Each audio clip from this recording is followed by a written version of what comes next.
Good afternoon, grade fives. I'd like you all to take your seats and focus your attention on the smartboard. Emma or Rayleigh, could you please grab the lights for me? Thank you.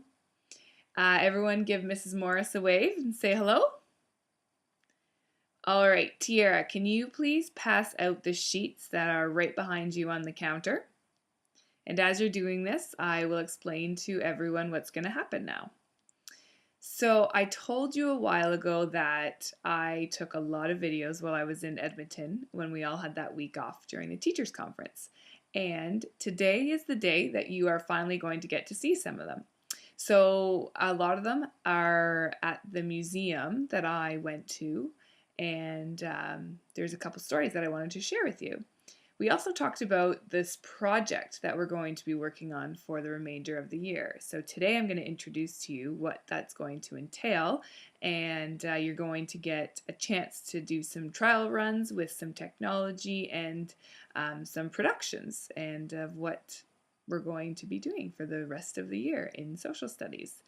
The sheets that Tiara is handing out, I want you to be filling out throughout these videos. So there's about 12 minutes of videos, and I want you to just write things that you enjoyed about them, things you didn't enjoy, maybe something that caught your eye or kept you engaged, or something that you felt was a little bit slow and that you felt didn't really have to be in the videos.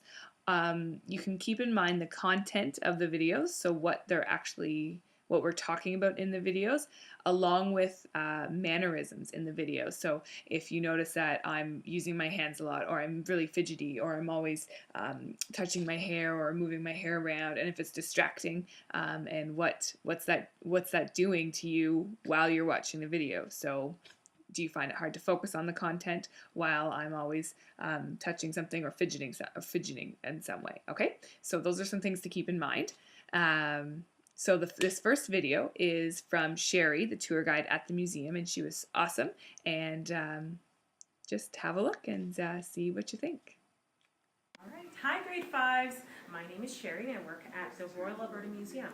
I hear that you guys are going to be making your own museum exhibits, so I'm just going to talk to you a little bit about that. Right here, we have a large diorama.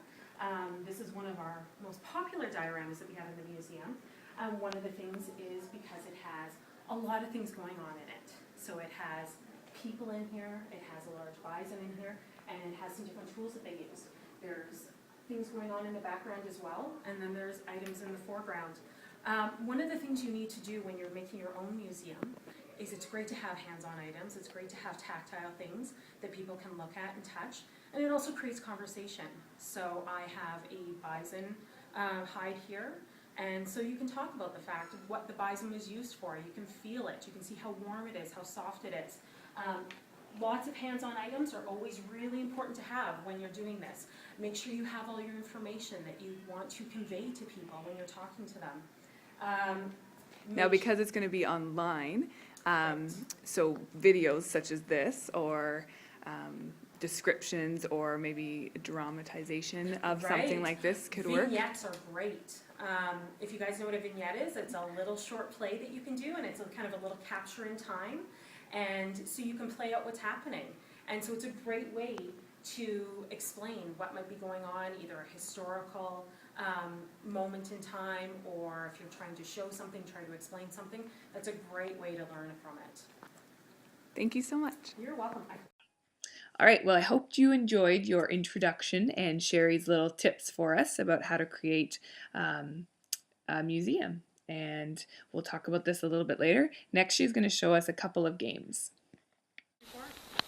They are really difficult to use. We actually had a student quite a few years ago. We set it up for Aboriginal Day outside, and he ended up chucking it and breaking one of the historic lights on Government House. So you have to be really careful with these.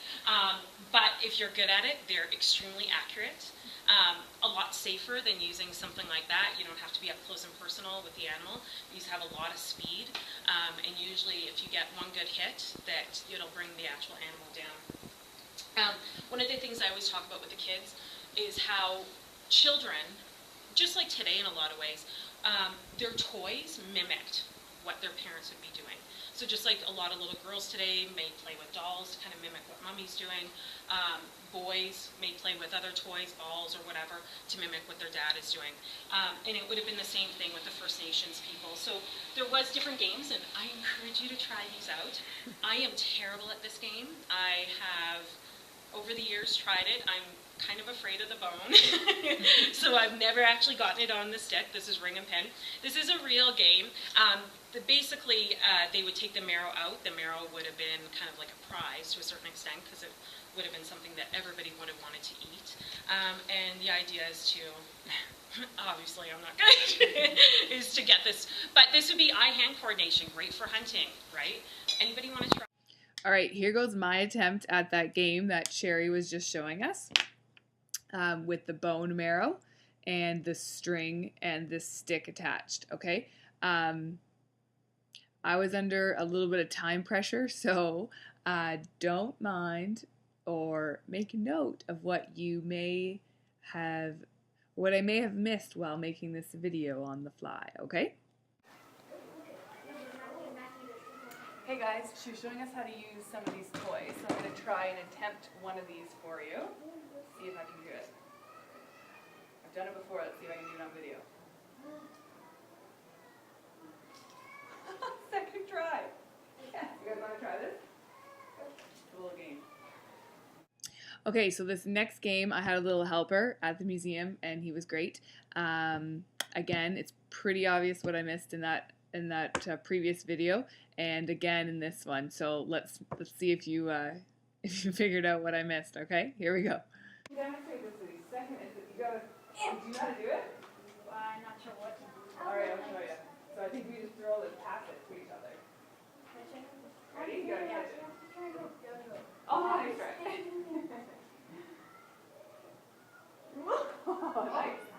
That's good. Ready? Oh, nice catch. Okay, this next video is Sherry, the tour guide, and she is depicting a diorama for us at the museum, and she is explaining how they create them and how they don't just take them out of a book or something and create them. They use historical facts and figures. Okay, have a look. To meet that goal. So whether it was hunting, building teepees, making clothing, gathering berries, everything was teamwork. It's kind of hard to carry a cell phone or an iPad in those pouches. Absolutely. Absolutely. So it's the other thing I like to point out to people is their tools that they're using, their hunting tools. If you notice anything special about them. The stone tools. They're stone, yeah. And they're actually, one of the coolest things I find with these ones is they're actually reloadable. And so when we think of primitive people, this is 9,000 years ago. You think of how innovative that is, actually, to have something that you can reload. Because imagine, I mean, of course you're not going to walk around with 15 of those strapped to your back. So you have to come up with an idea that you can pack more with you, and then in a moment like this, you can quickly reload to save your life ultimately, a lot of times is what it came down to. Okay, in this next video, Sherry gives us a little hint of something that while you're at the museum or watching something on TV or online, that you may miss if you're not looking very closely. So see if you can figure out what it is. Okay. It's created very closely with each of those groups, and there was usually an elder or somebody appointed from those groups that would come in and work very, very closely with the artists, with the curators, with the information. All of these mannequins that you see in here are actually created from real people. Okay, this next really short video that we're going to watch, I had to keep in there because it reminded me of you guys and the legend that we read in class the other day about how horses were created. I like to point out, you don't see it very often, there is the dogs down there with the travois. The dogs would have been extremely important, especially to the Cree people, because that would have been, for the most part, their source of travel. They didn't have access to horses here until the Blackfoot did in 1730 approximately. So for the Cree especially, dogs were incredibly important. When they actually saw their first horse, the translation was big dog. because it was just, they'd never seen anything like it before. If you didn't have dogs, any idea who would be pulling the travois? Yeah, the women. So those women were tough. So it would actually be the women that would be pulling the travois. The reason for that is because the men oftentimes would be hunting, would be searching for food, so it would be the women's job to actually pack up the travois. If there was kids sitting on top, they'd be pulling the kids or pulling the teepees, anything else that they had behind. This next video is of Sherry, and she again is picking out a very small detail in the painting and explaining it for us.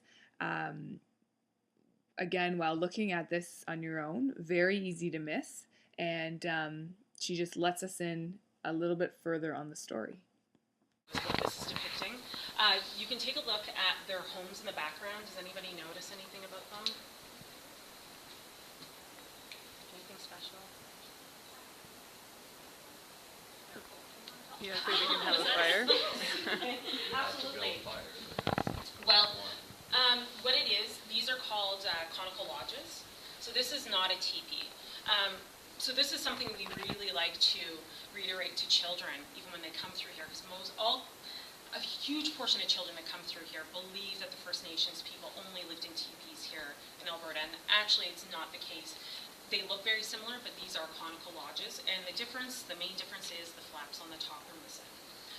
One of the purposes behind that, these are shorter and wider. They're missing the flaps, and that's because of the region that they lived in. There would have been a lot of black flies, a lot of mosquitoes, and so when they built their fires in here, they would make them really smoky, and it would allow them to basically billow in there, and it would keep away all of the flies, everything that was around in that area. Alright, I knew you guys would get a kick out of this next video. Hands up. How many of you have seen the Northern Lights? Okay, so all of us, clearly, because we live up north and they're pretty common up here. But people down south don't get to see them as frequently as us, or often, or ever, really. So this next video is what they put in the museum to allow people to experience the Northern Lights. And I thought you guys would get a kick out of it. It's pretty basic, just with the basic shape of it. And so the kids basically what they're doing is they're wrapping it around. So basically, if you couldn't tell, it was just painting on a wall, and then they had the different colored lights moving across it from actual lights above the painting. So not quite the real thing, but again, it gives people who haven't had the chance to see them a little bit of an insight to the Northern Lights. Alright, this last video is for you guys and your love of dance. This video is of Teddy Anderson, who is a hoop dancer who I saw perform in Edmonton. We're going to get into his videos and his messages a little bit later on in the year, but I just wanted to give you a quick preview of what we're in for. Alright. How many of you guys have been to a powwow? Yes. So at a powwow they say this word, it's hoka. And hoka means get ready or let's dance. And we're going to say it a little bit differently today. We're not just going to say it, we're going to say it like this. 1, 2, 3, hoka! You guys ready to try that? Someone said no, honestly. Ready? 1!